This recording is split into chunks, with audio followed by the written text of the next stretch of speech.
Muito bem, nós vamos entrar então no livro de Samuel, e é um livro muito intenso, né? Tem muita informação, e vai acontecer situações chaves de novo, né? Como praticamente todo livro eu acabo falando isso, são tudo informações muito importantes. Mas por que vão entrar? Samuel é uma figura extremamente importante, Davi é uma figura extremamente importante, e eles aparecem aqui. E na verdade, acontece uma série de tramas, eu diria assim, que elas têm um monte de... para a gente entender tudo o que está acontecendo, tem uma série de coisas em volta. Por exemplo, você tem que entender de que tribo é Saul, Benjamim, para você entender depois o que acontece, meio umas rixas ali, né? Saber que Davi é de Judá e algumas coisas vão acontecer. Por quê? Davi desceu para tal lugar. Ele desceu para tal lugar porque tal lugar está na região de Judá. Ele já foi para um lugar onde o pessoal da tribo dele está lá. Ele não foi para qualquer outro lugar. E até uns outros pontos interessantes de entender. E até algumas coisas para prestar atenção, né, nos termos. E a gente vai navegar por eles. Eu não sei se a gente vai conseguir caminhar muito Samuel, porque tem muita informação. Mas é importante a gente dar uma boa olhada em Samuel, porque tem coisas muito interessantes, muito legais. Para quem tem curiosidade de entender o que está por trás do texto, é bem legal mesmo. Então eu vou para o resumão que eu faço, né, aqui do panorama de 1 de Samuel. Tá? Eu realmente não estou conseguindo fazer os gráficos ainda. Tentei ontem, mas eu comecei a ficar com uma dor de cabeça terrível, me desanimou a sentar no computador e mexer nos gráficos. Então, porque eu estou lá... Falta Deuteronômio, Josué, Ruth, Juízes, né? Então eu tenho que fazer agora, daqui a pouco falta Samuel. Tá? Então, vamos lá. Seguinte, começa a história com Eucana, Penina e Ana. Eucana tinha essas duas esposas, que vai contar a história do nascimento de Samuel, né? Fala que o Eucana era um homem justo, um homem reto, E da onde era o Eucana? O que fala no começo aí do livro de Samuel, Samuel 1? Houve um homem de Ramataim Zofim, da região montanhosa de Efraim. Então ele é de Efraim, tá? Só que aí que tem um ponto importante, ele é de Efraim, mas não necessariamente um efraimita. Isso vai ser importante a gente ver, daqui a pouco eu mostro para vocês qual é o caso. Mas ele tinha essas duas esposas, tá? Ele ia anualmente servir ao Senhor, subia da sua cidade de ano em ano, adorar e sacrificar ao Senhor dos Exércitos em Siló. Em Siló tinha ficado a arca, em Siló tinha ficado a tenda da congregação, tá? E ali ele ia de ano em ano para adorar o Senhor. A Ana, ela era estéril, e aí ele ia de ano em ano, e aqui vai contar a história, primeiro, já insere um ponto importante para a gente entender. Seguinte, estamos na época dos juízes, tá? Estamos na época dos juízes, ou seja, não existe um poder central, não existe uma organização civil, não existe um rei, não existe uma capital, não existe nada disso. O povo está lá, mas não está a coisa bem organizada ainda, né? Estava ali os dois filhos de Eli, Hofni e Finéias, como sacerdotes do Senhor. Os dois vão aparecer daqui a pouco em mais detalhes, tá? Quando o Eucana oferecia sacrifícios, dava ele porção para Penina, né, e as suas filhas, mas a Ana ele dava porção dupla porque ele amava, né? Só que ela era estéril. E aí, olha só, a Penina provocava a Ana, tá? Você é estéril. Ele te dá o dobro, mas eu dou filhos para ele, tal. Então tem essa desavença aí e tudo.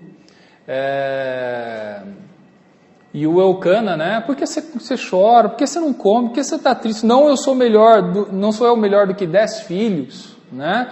Eu te amo demais, tudo. Até achei interessante, no final do livro de Juízes, que a gente acabou de ver lá, do livro de Ruth, você vê que as mulheres, quando a Ruth dá um filho, quando a Ruth tem um filho, e ele tem o esposo, fala assim, tipo, o Boaz é melhor do que 7 filhos. E agora aqui começa o livro já falando, né?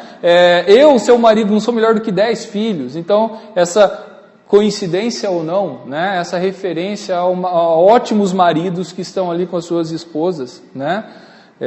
Quem sabe o encontro de casais, a classe de casais, Eucana e Boaz, tal, né? Mas o que acontece? O importante, a Ana está angustiada com toda essa situação, ela não pode ter filho, que era uma humilhação muito grande, e para o povo daquela época era um sinal de que ela era uma mulher amaldiçoada por Deus.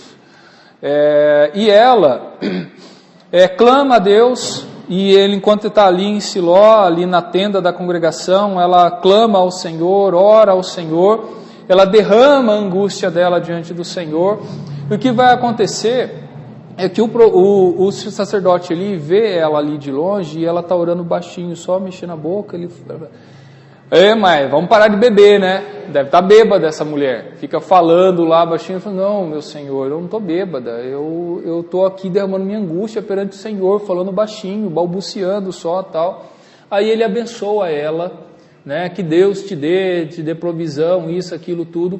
E ela faz um voto: se Deus me der um filho, eu vou consagrar ele ao Senhor, né? Ela não queria um filho, uma criança para ela que é meu e tudo. Ela queria tirar essa desonra de não ter um filho.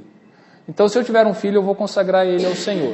E aí, né, ela tem um filho, tá certo? Nasce o Samuel e é consagrado a Deus. Então, aí a gente tem a introdução do livro, tá? A oração de Ana e o nascimento e a consagração de Samuel.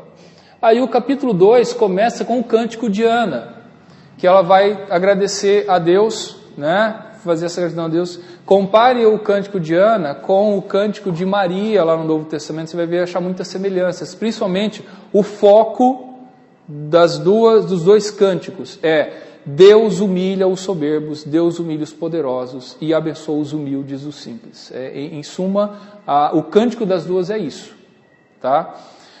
Você vai ver alguns anacronismos já surgindo, e você tem pontos que mostram que provavelmente Samuel foi escrito um bom tempo depois do que as histórias contam. Deixa eu ver se eu acho aqui no final do cântico.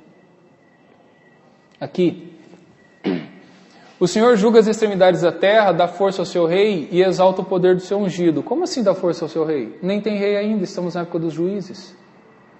Tá? Então, é isso que mostra que provavelmente o texto foi atualizado, o texto foi até o ungido, porque o rei ele é ungido para ser rei. Então o pessoal tem esse entendimento de repente no final, né, na coletânea do livro, e principalmente o seguinte: o final do livro de Samuel já está com o Saul como rei, tá? Davi ainda não é rei, mas Saul já é rei. Então, né, a Ana em si, a menos que ela esteja profetizando, ela não falaria o seu rei. A menos que ela esteja não só cantando, mas profetizando, já falando uma coisa para frente. Ou alguém pegou o cântico de Ana e fez uma atualização, ou ela poderia ter escrito alguma outra coisa e foi na compilação do livro colocado o rei aqui. A gente não tem, né, um ponto para bater o martelo, foi desse jeito. Tá? Aí que entra esse ponto importante: os crimes dos filhos de Eli. Eles eram sacerdotes. A gente viu no livro de Juízes uma degradação moral gigantesca do povo. E foi falado da degradação religiosa também. Você lembra do levita que morava em Judá, né? E eu vou para onde eu quiser, e ele vira o sacerdote de imagens e tudo. Aqui fica mais evidente ainda com os filhos de Eli, que eles não davam a menor importância para o sacrifício ao Senhor. Então, eles vão aqui, ó, ele vai falando, quando o povo ia lá, até o autor de Samuel já detona eles. Eram, porém, os filhos de Eli, filhos de Belial, né? Ou seja, homens perversos, homens terríveis, né? Não se importavam com o Senhor. E ele falou, o povo vinha para oferecer sacrifício, eles já pegavam da carne, ó, com um garfo de 3 dentes na mão. Às vezes é interessante alguns detalhes que são dados no livro. E metia na caldeira ou na panela, o tacho ou a marmita, e tudo quanto o garfo tirava, o sacerdote tomava para si. O povo estava lá, ele estava fazendo o sacrifício, e tinha uma série de rituais. A gordura era para ser queimada, era para ser feito isso. Eles iam lá, não, está caminhando a gordura, antes de queimar eu quero. Ele ia lá e colocava, às vezes, aquele que estava ofertando, que ficava de longe, ele não podia, mas ele viu o sacerdote e falou assim, Não, você não pode tirar a gordura. Falou assim, ó, eu vou tirar e acabou. O servo, na verdade, um outro sacerdote que fazia o serviço braçal, né? Ele falou assim, ó, o sacerdote mandou, eu vou fazer. Tipo, não me enche o saco. Eles não estavam nem aí. Então, o livro começa a mostrar essa degradação total ali na casa do Senhor. Sacerdotes que não estavam nem aí com nada, né? Os filhos de Eli. Aqui, ó, também antes de se queimar a gordura, vinha o moço do sacerdote e dizia ao homem que sacrificava: dá essa carne para assar ao sacerdote, né? Porque não aceitará de ti carne cozida senão crua, né? Aí se o ofertante fala, não, deixa queimar primeiro e tudo, não, porém você vai me dar agora, senão eu vou tomar a força. Então veja como ele vai mostrando essa coisa assim, terrível que está acontecendo, tá? Tá bom. E aí o autor vem falar claramente, ó, era muito grande o pecado desses moços diante de Deus. Eles desprezavam a oferta do Senhor. Então o livro ele vem insistindo, fala muito forte dessa questão de degradação religiosa. Sempre em contraste com Samuel. Porém Samuel, ele ministrava e tudo. E agora que vem a questão. Samuel ministrava perante o Senhor sendo ainda menino, vestido de uma estola sacerdotal de linho. Como é que ele vai ser sacerdote se ele era filho de um efraimita e não um levita? Só quem era da tribo de Levi podia ser sacerdote. Porque na verdade ele era levita. O Eucana, ele vivia em Efraim, mas ele vivia numa das cidades dos levitas em Efraim. Ele era um levita vivendo em Efraim, tá? E não que ele era um efraimita. E a gente tem referências a isso. Ó. Vou pedir para vocês abrirem, eu tenho uma nota de rodapé aqui. Primeiro confronto em Juízes 17:7. Alguém abra para mim em Juízes 17:7. E outra pessoa já abre em 1 Crônicas, capítulo 6, versículos 22 a 28. Alguém leia primeiro para mim o Juízes 17:7.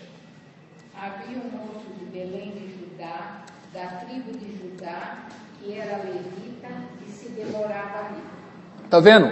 Ele fala de Belém de Judá, da tribo de Judá, mas ele era levita.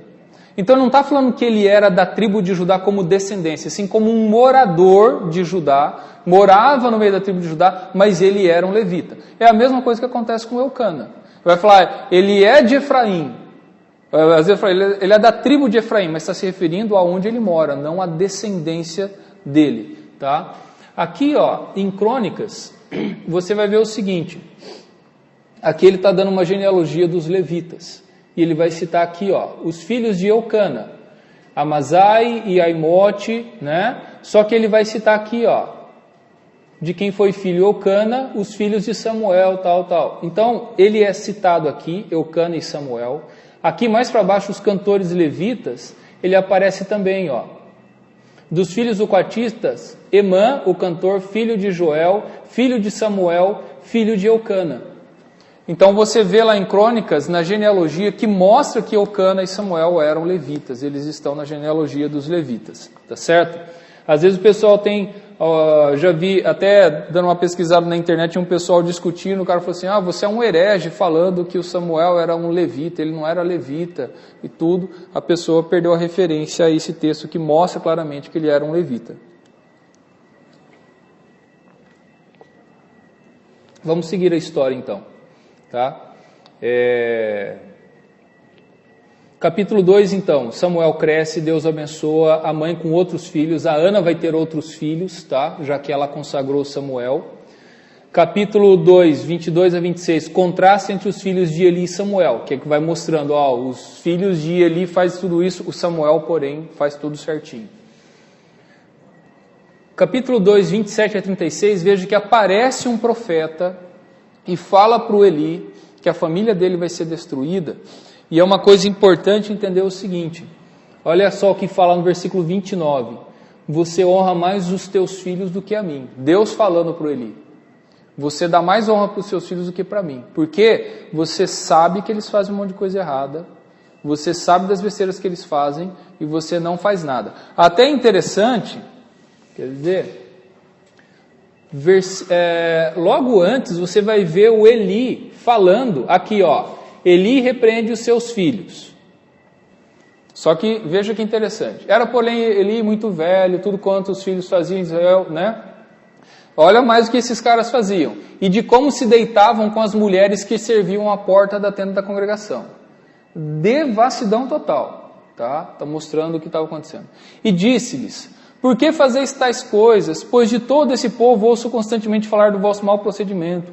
Não, filhos meus, porque não é a boa fama que ouço de vocês, né? Vocês estão transgredindo, tal. Pecando o homem contra o próximo, né? Alguém possa defender ele, mas pecando contra Deus, quem é que vai te defender e tal? Ele está falando, só que na verdade, veja o seguinte, veja lá,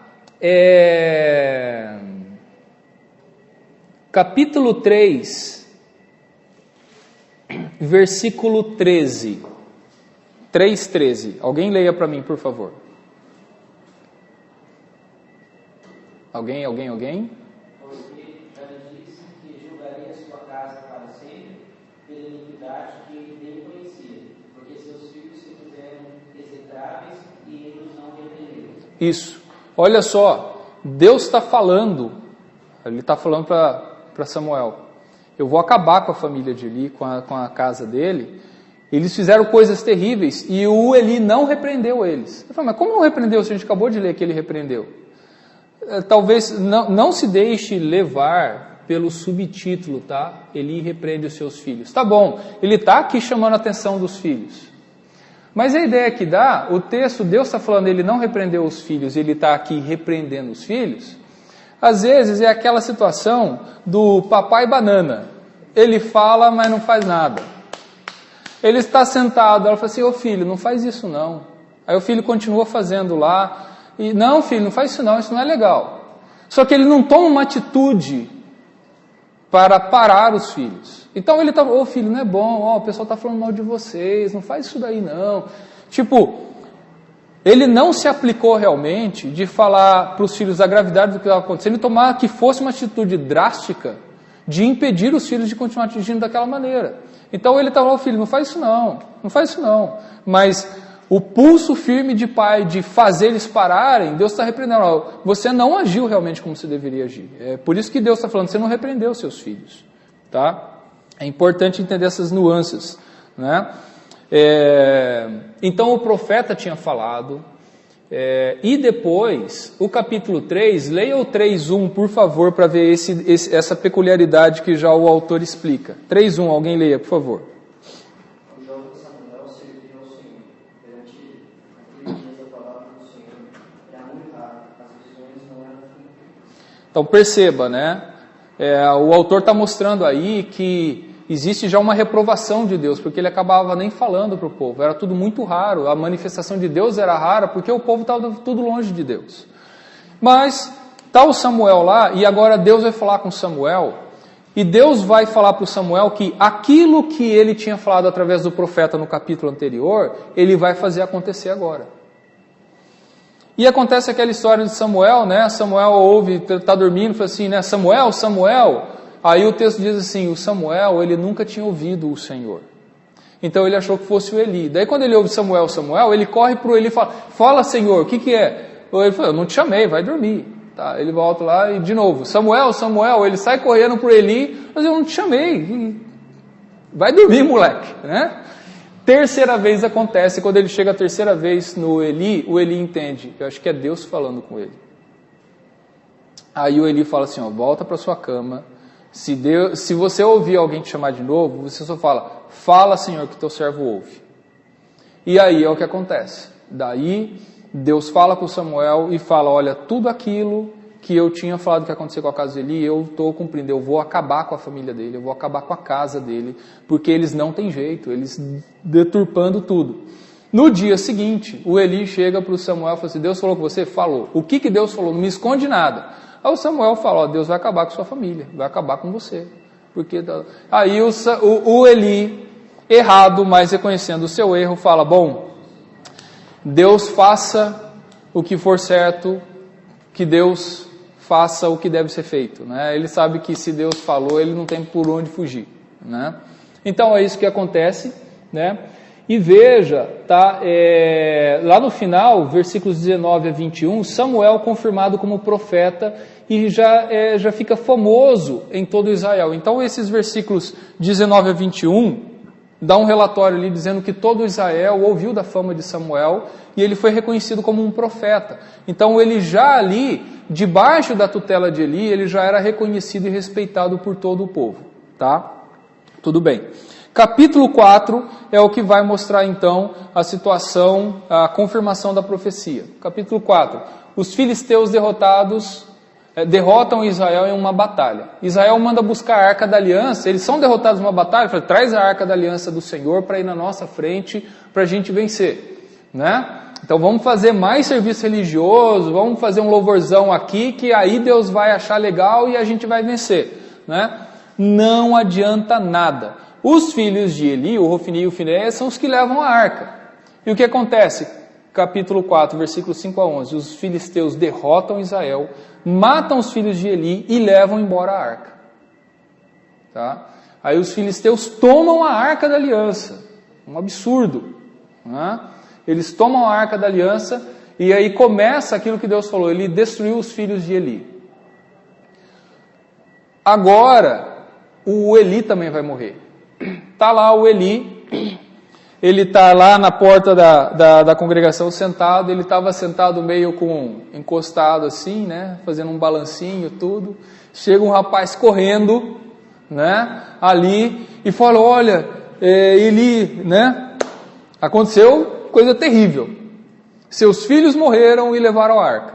Aí ele se desespera, eu acho que ele balançou demais, cai de costas, quebra o pescoço, morre na hora. A nora dele estava grávida e com o desespero da notícia ela começa a ter dores de parto. Nasce o filho e ela chama ele de Icabô, né? Cadê? Icabô. Outros têm um livro que chama Icabode, né? Por quê? Foi-se a glória. Icabô significa foi-se a glória, porque a glória de Deus, a arca foi tomada, né? Então, você tem essa história que você vê que a família de Eli é destruída. Tá? Aí, capítulo 5, a arca é levada para o templo de Dagon pelos filisteus, né? E acontece uma série de problemas. Eles colocam a arca no templo de Dagon, no dia seguinte a imagem de Dagon está no chão, com a cabeça quebrada, com os braços quebrados, eles se desesperam, aí falam assim, leva essa arca para longe. Nas 5 cidades onde os filisteus levavam, acontecia praga. Aparecia praga e tumores nos homens. Por fim, ele disse assim, não dá, essa arca aqui não dá, devolve lá para aquele povo, devolve para o povo de Israel. Capítulo 6 vai mostrar isso. Os filisteus devolvem a arca que chega a Bet-Semes. Tá? Alguns homens de Bet-Semes morrem por olhar dentro da arca. O povo já não tinha noção do negócio, né? É uma coisa meio estranha, os filisteus, a praga que veio para eles eram talvez, né, a peste negra, porque tinham ratos que traziam a praga. E por que a gente sabe que eram ratos? Porque um profeta deles falou assim, faz o seguinte, faz imagens de ouro dos tumores que aparecem e de ratos. Né? Então você vê essa coisa. Então junto com a arca eles levam ratos de ouro e tumores de ouro para entregar lá, era o ritual que ele achava que tinha que ser feito para devolver a arca. Tá? Então você vê que acontece isso daí. O pessoal de Bet-Semes, que é a primeira cidade israelita que recebe a arca, eles vêm, só que os homens lá, é a arca da aliança, leva lá e acaba morrendo porque não tem, né, a reverência à arca. Tudo bem. Aí eles mandam a arca para Kiriat Jearim. Cadê? Né? Samuel exorta o povo a abandonar outros deuses, você tem uma exortação dele. Aí eles derrotam os filisteus, né? Derrota dos filisteus e restituição do que eles haviam tomado. Então o que acontece? Samuel dessa exortação falou assim, vocês perderam dos filisteus porque vocês estavam adorando outros deuses. Se arrependam, mudem, o povo muda e vão para a guerra com os filisteus e eles ganham. Versículo 12, o termo Ebenezer, né? Que significa, que aí ele fala, até aqui nos ajudou o Senhor. A palavra Ebenezer significa pedra de ajuda, porque fala assim, eles estavam vencendo, ele colocou uma pedra, falou assim, até aqui o Senhor nos ajudou. Eu vou colocar uma pedra que é um marco de até aqui nos ajudou o Senhor. Então a palavra Ebenezer em si significa pedra de ajuda, dizendo o seguinte, essa pedra mostra até onde nós somos ajudados. Por isso que até aqui nos ajudou o Senhor. Tá?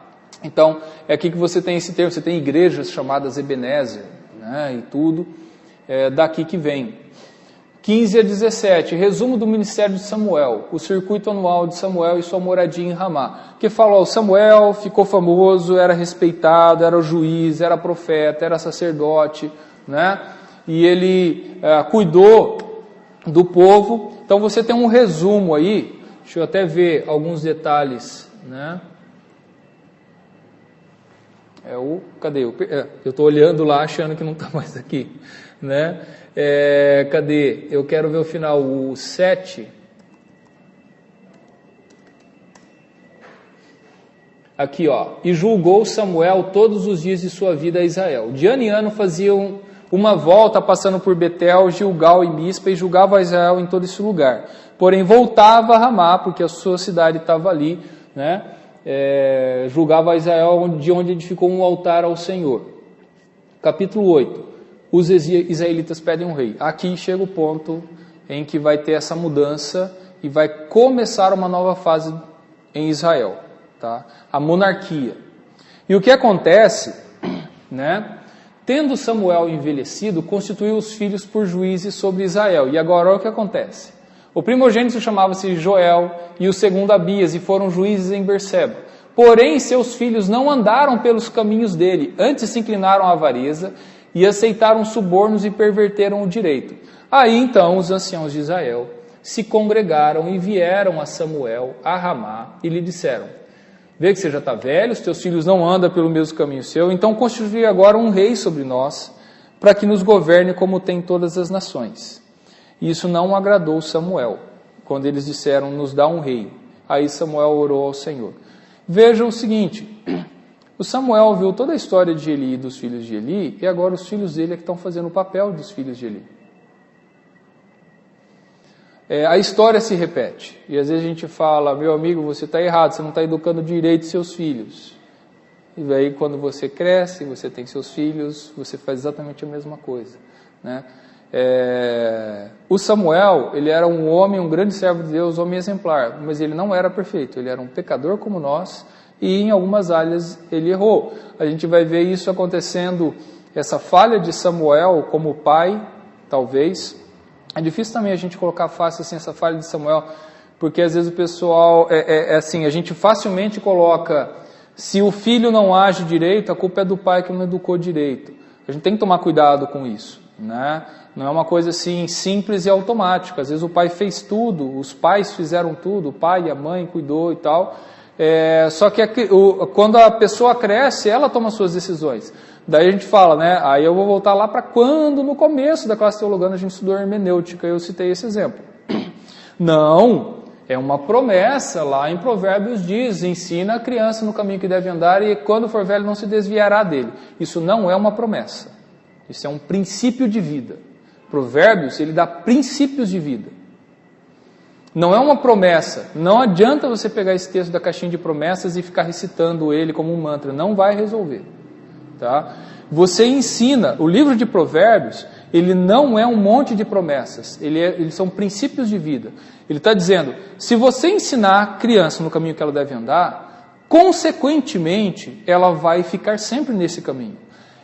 Esse é o curso natural da vida. Agora, acidentes podem acontecer. Então, não quer dizer que um pai que educou o filho sempre no caminho e tudo, que quando o filho tiver 20 anos, esse filho vai fazer tudo direitinho. Ele vai tomar as suas próprias decisões e ele pode acabar decidindo se desviar do caminho. Então, é importante entender isso, né? Que às vezes não é que o pai fez errado, mas infelizmente aconteceu isso com os filhos de Samuel. Seja por negligência dele, seja não por negligência dele, isso aconteceu. O que importa aqui é o seguinte, o Samuel não gostou, e até você vê que o autor... de novo. é o seguinte, vamos continuar aí no que dá para a gente ver aqui. O Samuel, veja que ele, versículo 6, sigam aí nas Bíblias de vocês, peguem a lanterna do seu iPhone e leiam na sua Bíblia. Dá-nos um rei para... versículo 6. Porém, estas palavras não agradou a Samuel quando disseram, dá-nos um rei para que nos governe. Veja que o autor tá insistindo, fala assim, ó, não é que o Samuel não gostou que falaram mal dos filhos dele. Claro que ele não gostou. Mas o problema aqui, para Samuel, é eles terem pedido um rei. Aí tem uma série de questões pelo seguinte... o Samuel vai começar a conversar com o Senhor, veja aí, né, versículo 7, disse o Senhor a Samuel, atende a voz do povo em tudo quanto te diz, pois não te rejeitou a ti, mas a mim, para eu não reinar sobre ele. Deus está falando, ô Samuel, não leva para o lado pessoal não, tá? Não fica chateado porque o pessoal quer um rei, se eles querem um rei, você automaticamente vai deixar de ser juiz, você vai deixar de ser a liderança máxima. Aí, você pode ter, agora, atenção, abra parênteses aqui, estamos fazendo especulações, tá? Só apertar aqui para ele ir ligando. Estou especulando, como algumas pessoas especulam. A única pessoa que ficou chateado com a proposta foi o Samuel. Talvez por causa do cargo dele. O pessoal está pedindo para eu ser substituído. Não que ele não tivesse razão e não que Deus não estava mostrando o erro do povo. O povo estava errado, Deus acabou de falar, né? Olha, eles não estão rejeitando você, estão rejeitando a mim. Segundo, tudo que eles fizeram desde que eu tirei eles do Egito, eles estão sempre me rejeitando. Estão sempre me desobedecendo. Então, né?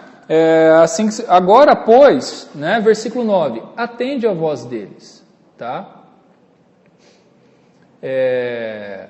Então Deus fala assim, atende eles, mas adverte solenemente, explica qual será o direito do rei que houver de reinar sobre eles.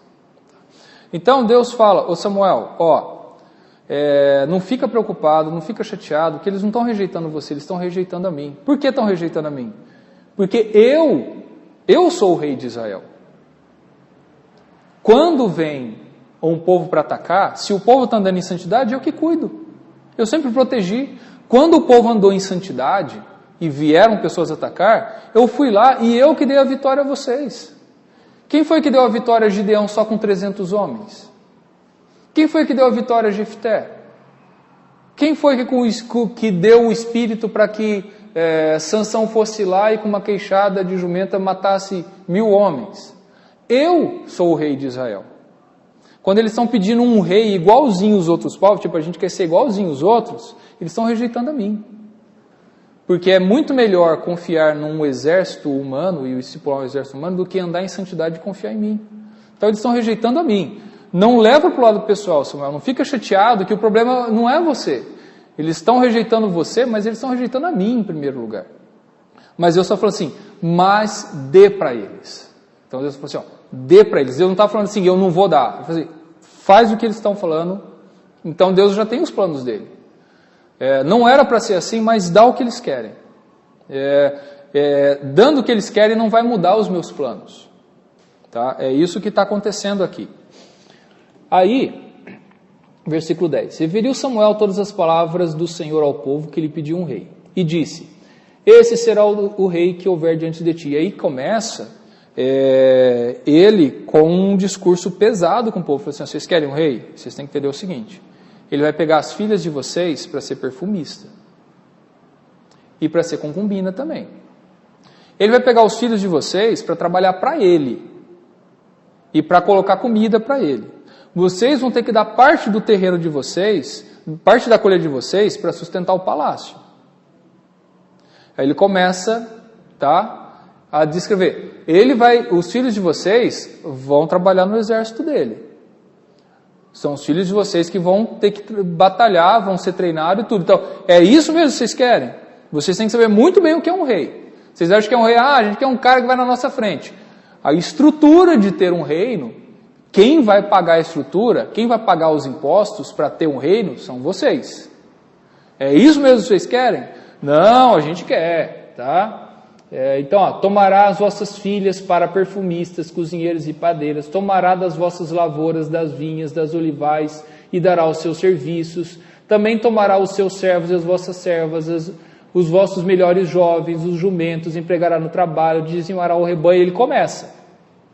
Aí ele fala, aí quando tudo isso acontecer, vocês vão clamar por causa do rei que vocês escolheram, mas o Senhor não vai ouvir vocês naquele dia.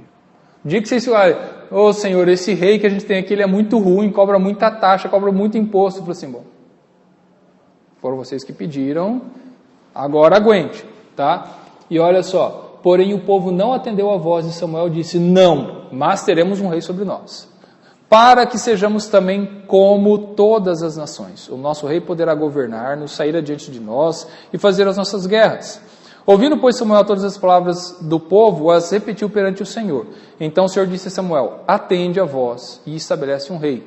Aí Samuel fala para o povo, tá bom, vai todo mundo para casa, porque agora ele vai preparar a escolha de um rei. Tá? Samuel atendeu. A gente vai ver mais daqui a pouco para frente que talvez o livro de Samuel tenha sido uma coletânea de tradições que aqui para baixo vai falar que o pedido de um rei surgiu por uma outra ocasião. E existem uns anacronismos no livro, a gente vai perceber um pouco nele, tá? Que dá a ideia de que havia as tradições e o livro final foi uma compilação dessas tradições e a gente percebe essas coisas. Vamos lá. Capítulo 8 a gente acabou de ver, capítulo 9 vai entrar o Saul. Tá? Saul é introduzido na história. Com o extravio das jumentas de seu pai, Saul acaba por encontrar Samuel, já por providência divina, para que Saul chegasse até Samuel, e Deus vai falar para o Samuel, eu vou trazer o cara que você vai ungir. E daí Deus fala, é esse daí. Tá?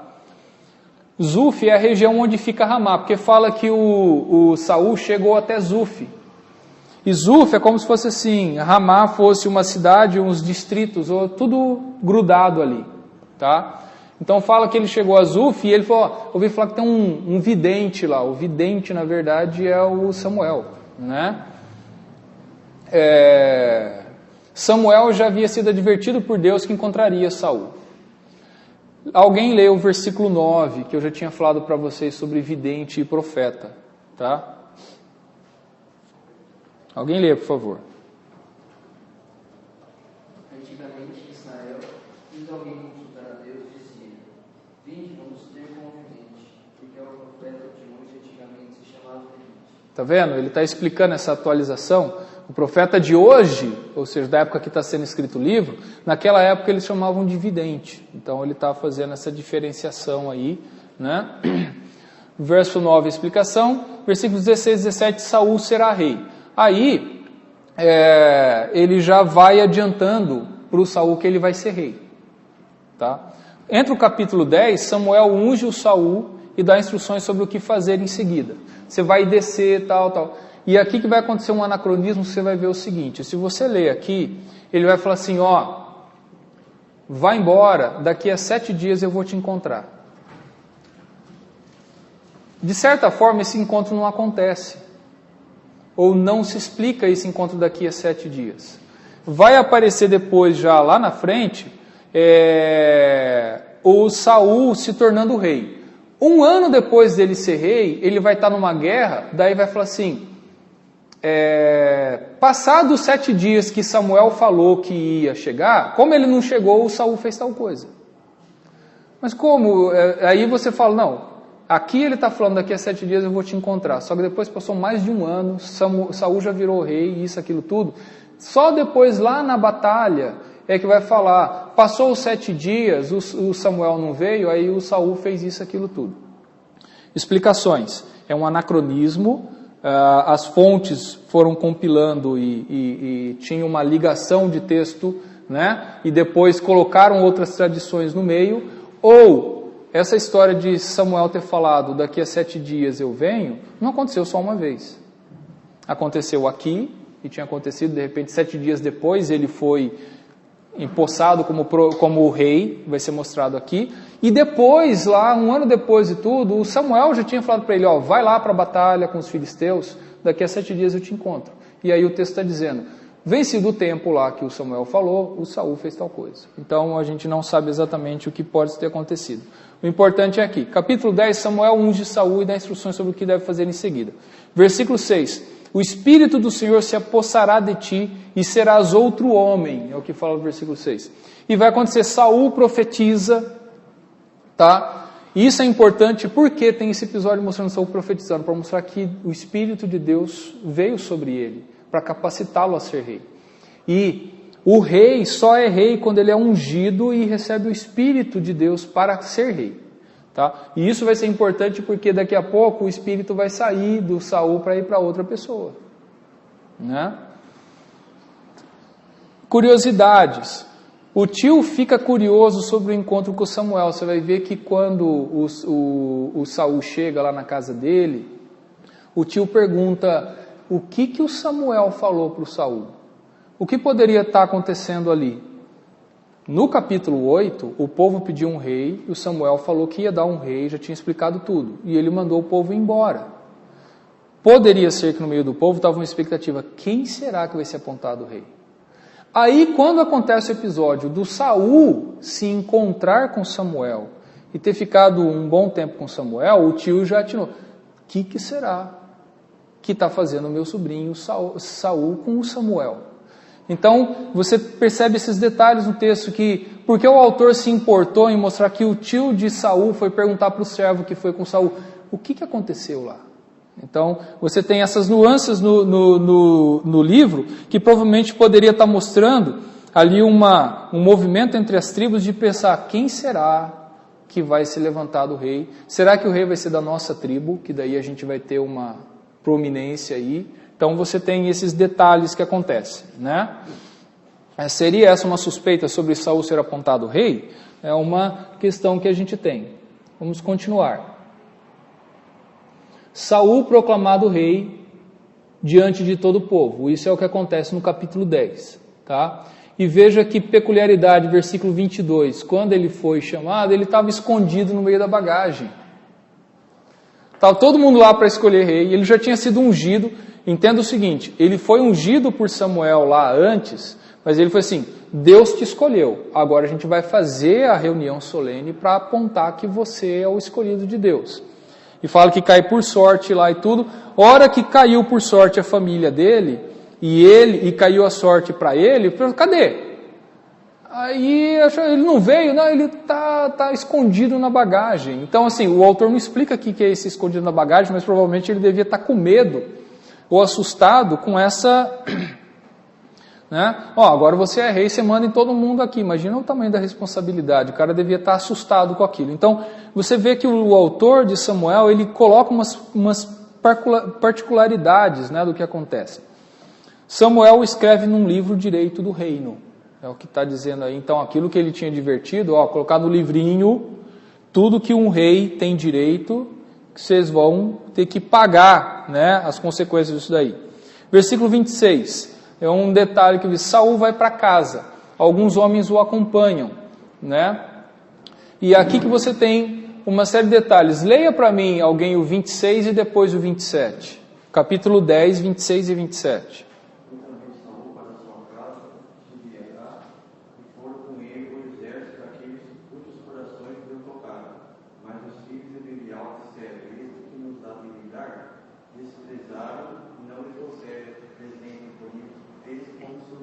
Isso. Então, o que o autor está demonstrando para a gente? Foi instituído um rei. Para onde ele vai agora? Não tem capital, não tem palácio, ele volta para casa. Eles não têm estrutura ainda, eles não têm uma organização real. O Saul, ele volta para casa. Vai para casa do pai dele. E mais ainda, né? Olha o que vai acontecer no capítulo 11. O versículo 5 fala que o rei ainda estava cuidando do gado do pai. Ele voltou para a vida normal. Ele estava cuidando do rebanho. Ele foi rei, só que o povo não tinha uma organização ainda, não tinha uma estrutura. E mais ainda, eles iam ter que começar, talvez o Saul falou assim, é o seguinte, a partir de hoje, todo mundo vai dar 10% de toda a colheita, de todo o gado, que eu vou começar a fazer minha capital, vou construir o meu palácio. Ele não tomou uma atitude imediata. A coisa ficou meio assim, e agora? Como é que é ser rei? Ele nunca foi rei. Como é que funciona o esquema? Então, tá ainda meio devagar o negócio. A coisa não acontece imediatamente, tá? E você tem oposição. Nem todo mundo, é esse daí que vai ser nosso rei. Então, começa essas coisas. Aí, o capítulo 11, ele vem para mostrar uma guerra, porque com a guerra, esse cara aí foi que liderou a gente, nos salvou, esse é o nosso rei. Agora ele fez o que a gente queria. Aí que a coisa começa a tomar forma de, nós temos um rei que batalha, que dirige a gente, que faz tudo. Então o Saul é colocado dessa forma. A primeira guerra de um rei, o rei ainda cuidava do gado, porque quando começou os filisteus a atacar, chama lá o Saul. Foram chamar, quando chegaram ele estava lá cuidando do gado. Aí eu falei assim, Saul, a gente está tendo guerra, você é o nosso rei, e aí? Então eles começam a se organizar. O povo é convocado a seguir Saul e Samuel. Veja que interessante que o Saul fala assim, né? Venham todos para batalhar por Saul e por Samuel. Então, e você vai ver na continuação da história que o Saul, ele era muito dependente de Samuel. Ele não tinha total segurança ali como um rei com uma autonomia. Ele tinha uma dependência grande porque Samuel, ele era extremamente respeitado por todo mundo, ele era o mentor de todo mundo. Então, o Saul foi apontado, mas ele talvez não se sentia com toda aquela autonomia. Versículos 12 a 15, é aí que Saul é confirmado como rei. O povo, esse é o nosso rei, legal, o povo, viva o rei, quando ele vence. Aí que o povo começa a ter essa sensação, esse cara é rei, porque ele ganhou uma batalha pra gente, ganhou uma guerra. Capítulo 12, versículos 1 a 5. Samuel se retira da função de juiz, uma vez que agora há um rei, porque agora ele vai resignar o seu cargo. Tá? Veja aí o capítulo 12, né? E é muito interessante que o Samuel ele vai falar assim, olha gente, alguém aí fala para mim quando foi que eu aceitei suborno. Se eu roubei o gado de alguém. Se eu fiz alguma coisa errada, o povo falou, não, você nunca fez nada de errado, você foi um cara justo e tudo. Eu falei assim, eu juro diante de Deus, que Deus seja testemunha, que eu nunca fiz nada. Não, você nunca fez nada de errado. Então, daí ele abre mão do cargo dele, né? Versículo 6 a 25, aí o Samuel vai exortar o povo, tá? Para ser fiel a Deus. E ele fala assim, se vocês não andarem no caminho de Deus, nem vocês, nem o rei de vocês vai sobreviver, vai subsistir. O que vocês precisam entender é que o ponto-chave para manter o reino não é ter um rei, é ser fiel a Deus. Então ele vai dar uma exortação longa aqui nesses textos. Agora, veja o que ele fala, versículos 10, 11 e 12 do capítulo 12. Alguém leia para mim, por favor. 10, 11 e 12. E clamaram ao Senhor e disseram, pecamos, pois deixamos o Senhor e servimos aos Babaíns e às carolas. Agora, pois, livra-nos das mãos de nossos inimigos e te serviremos. O Senhor enviou a Jerubaal e a Baraque, e a Jefté e a Samuel, e vos livrou das mãos de vossos inimigos em redor, e habitastes em segurança. Vendo vós que Nanás, rei dos filhos de Amon, vinham contra vós outros, me dissestes, não, mas reinará sobre nós um rei, ao passo que o Senhor vosso Deus era o vosso rei. Isso. Então veja, o Samuel deixa claro, Deus era o vosso rei.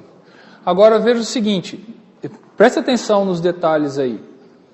O Samuel está relembrando o povo do que aconteceu, e ele está falando, vocês pediram um rei, sabe por quê? Porque estava vindo Naás contra vocês. Então, parece não bater com aquela história de os anciãos terem chegado e falar, constitui sobre nós um rei e tal, no capítulo 8. O Naás foi aquela guerra no capítulo 11. Veja, alguém leia 11, 1.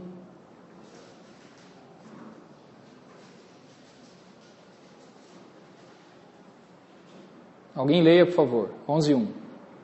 Então subiu Naás, amonita, e sitiou a Jabes de Gileade. E disseram todos os homens de Jabes a Naás, faz aliança conosco e te serviremos. Isso. Então, o Samuel, aqui no capítulo 12, está dizendo, Quando veio o Naás, vocês falaram, constitui sobre nós um rei. Então, o que pode ter acontecido aqui é o seguinte, haviam, por exemplo, de novo, na construção do livro de Samuel, poderia ter algumas tradições, e alguns, como foram eventos que aconteceram muito próximos, alguns acharam, né, ou relataram, que o rei foi constituído nessa guerra com Naás, foi quando o povo pediu um rei. Aí provavelmente outros escritos, outras tradições, não, pera um pouquinho, foi antes disso, eles já tinham pedido um rei. O caso é que foi essa guerra com Naás foi que estabeleceu de vez o rei. Que quando ele venceu, o pessoal falou, viva o rei e tal. Então você tem no livro de Samuel, talvez algumas tradições diferentes que foram compiladas e foram juntadas tudo isso. E isso que pode ser também a explicação de antes ter falado, espera 7 dias, só que só depois de muito tempo esses 7 dias aconteceram. Porque o pessoal está fazendo uma compilação ali, tá certo? Agora, é só essa explicação para entender o texto, existem algumas discussões sobre eles. A gente já está terminando por hoje, 11h44, mas a gente vai passar o capítulo 13 aqui, né? Aí vai acontecer uma guerra entre Israel e os filisteus. Os filisteus apertam os israelitas, tá? E aqui, acho que já até no 13:1, ó, deixa eu ver aqui. Aqui, ó. 1 ano reinara Saul em Israel. No 2º ano de seu reinado sobre o povo, escolheu para si 3.000 homens de Israel, tal, né? Então veja que já tinha se passado 1 ano e vai ter essa guerra com os filisteus. E vai acontecer o problema do seguinte, eles começam a guerrear, mas eles começam a se dar mal, tá? E o Jonatas, o filho de Saul, é quem vence a batalha, tá? Só que olha só, versículos 8 a 15, a reprovação de Saul por não obedecer a palavra do Senhor. Aí que começa já a derrota dele, tá?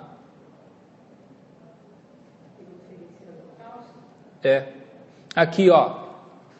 Esperou Saul 7 dias segundo o prazo determinado por Samuel. Não fala lá antes, quando Samuel falou, menos que foi logo antes dele ser proclamado rei. Não vindo, porém, Samuel a Gilgal, o povo foi se espalhando dali. Aí o Saul disse aqui, traz aqui a oferta, e ele ofereceu. Ele ofereceu sacrifícios. Esse foi o problema dele. Ele não é nem sacerdote, ele é da tribo de Benjamim. Quem é ele para oferecer holocaustos ao Senhor? Mas, como o povo estava se desanimando, e o Samuel não aparecia, aí ele, eu mesmo vou oferecer o sacrifício. Ele é reprovado, né?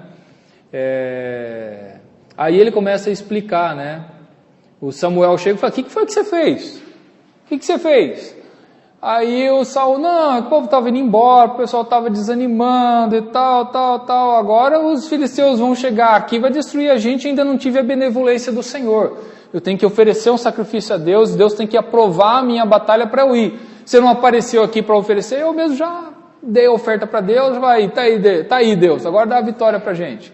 Ou seja, o cara não estava realmente entendendo o que estava acontecendo, né?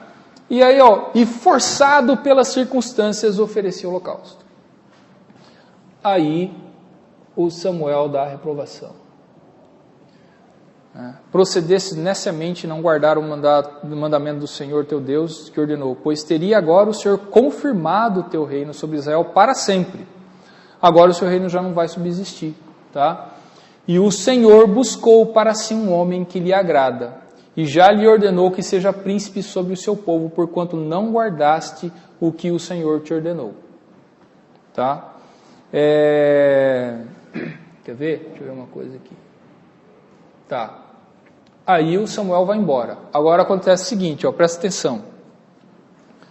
O Saul ouviu de Samuel de que Deus vai colocar outro rei no lugar dele. E isso daí é importante entender pelo seguinte, o Saul não tem motivos para querer acabar com Davi, logicamente. Mas quando Davi entra na história, que vai ser daqui a pouquinho, e ele vai começar a querer matar o Davi, porque aí é esse o cara. Esse aí foi o cara escolhido por Deus. Só que ele não quer largar do poder. Ele não vai querer deixar de ser rei.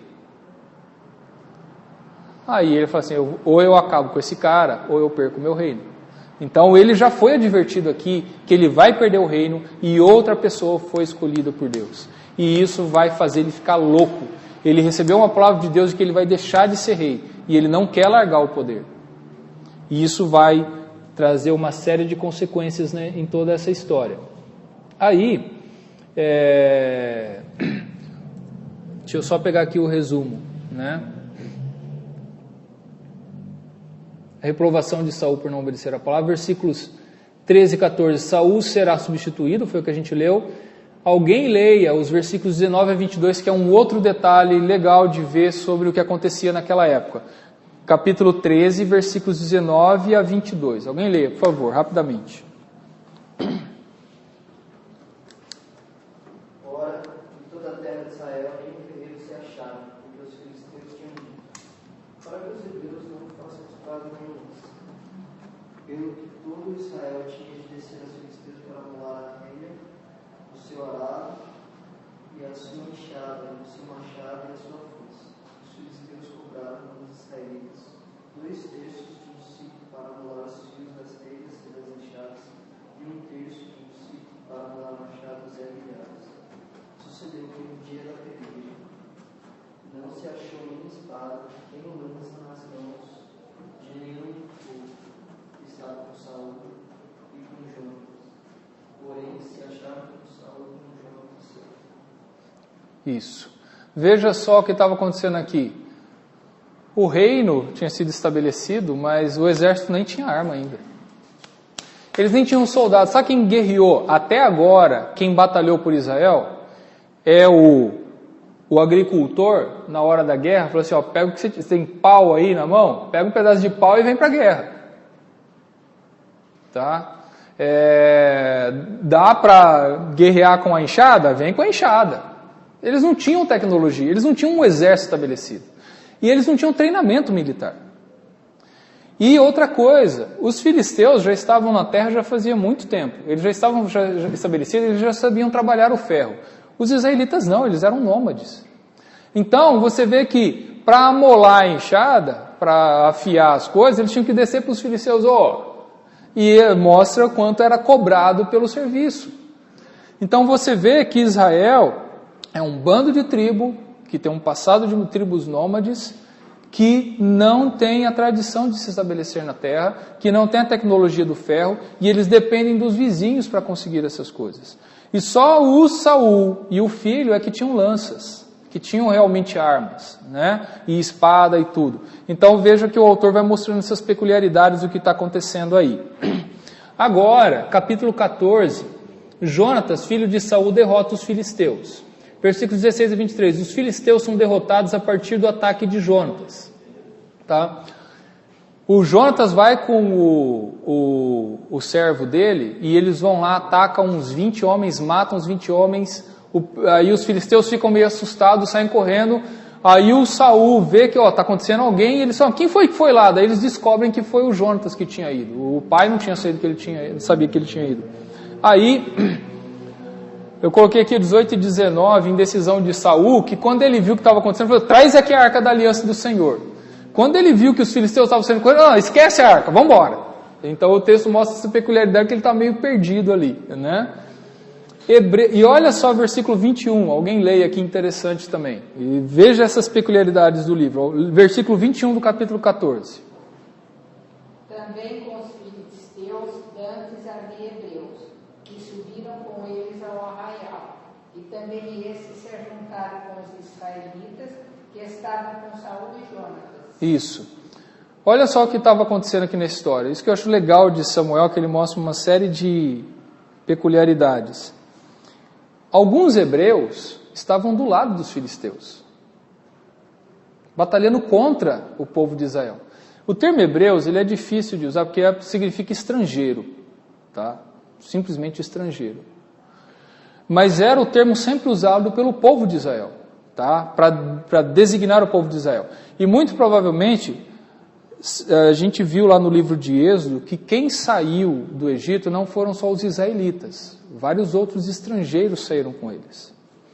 E por toda a história de Israel, além dos filhos das 12 tribos, tinham outros povos, pessoas de outros povos, que vieram e entraram e batalharam e viveram com eles. E o que deve ter acontecido aqui é que foi passando o tempo, teve gente que foi morar ali perto da cidade dos filisteus, e enquanto não tinha guerra, estava todo mundo ali meio pacificamente vivendo, por 10, 15 anos e tudo, e começam a se relacionar. Quando houve a guerra dos filisteus, esse pessoal foi junto, foi guerrear, eram amigos. Só que quando viram que os filisteus estavam sendo derrotados, e eles vieram junto com o povo de Israel, faziam parte, eles mudaram de lado, chamados queridos traíras, né? Então, eles foram lá, voltaram, pessoal de Israel, a gente vê junto, todo mundo amigo, vamos lá, e eles partiram, né? Mudaram de lado, né? Então, veja essas peculiaridades sendo mostradas no livro. Versículo 24 e 35, desentendimento no arraial de Israel, porque lá o Saul faz um voto de não comer nada, acontece uma série de problemas. O Jonatas critica o pai, meu pai transtornou a terra com essa história e tudo, né? Confusão entre a liderança de Israel, relatório resumido do reinado de Saul. Vamos terminar por aqui, que vai acontecer o seguinte: o Saul tinha feito um voto, ninguém vai comer nada. Ninguém vai comer nada enquanto a gente está nessa batalha. O Jonatas não sabia do voto, eu juro diante de Deus, ninguém vai comer, quem comer vai morrer. O Jonatas não tinha ouvido isso, ele tinha pegado um pouco de mel para comer, que ele estava com fome. Aí vem toda uma confusão. Não, a gente está perdendo porque alguém quebrou o juramento. E eu vou matar quem quebrou o juramento. Nem que seja eu ou meu filho, eu vou matar. E era o filho dele, né? Só que quando ele descobre que é o filho, e ele fala, meu filho, você vai ter que morrer, que eu jurei. Aí o povo faz um juramento, né? A gente jura que o Jonathan não deve morrer, porque foi ele que libertou a gente dos filisteus.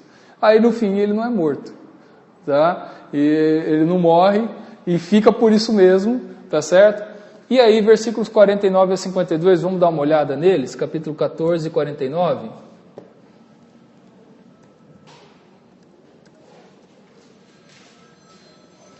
Os filhos de Saul eram Jonatas, Isvi e Malquissua. Os nomes de suas filhas eram o da mais velha Merabi e mais nova Mical.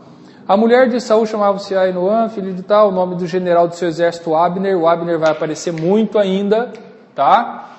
Então guarda o nome do Abner, que ele vai aparecer num monte de história aqui. Filho de Neir, tio de Saul.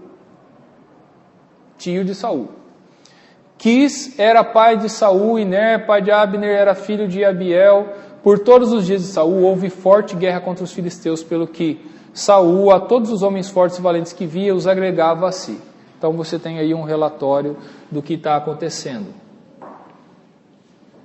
Capítulo 15, eu vou parar por aqui, a gente vai ver semana que vem, a desobediência de Saul e a rejeição.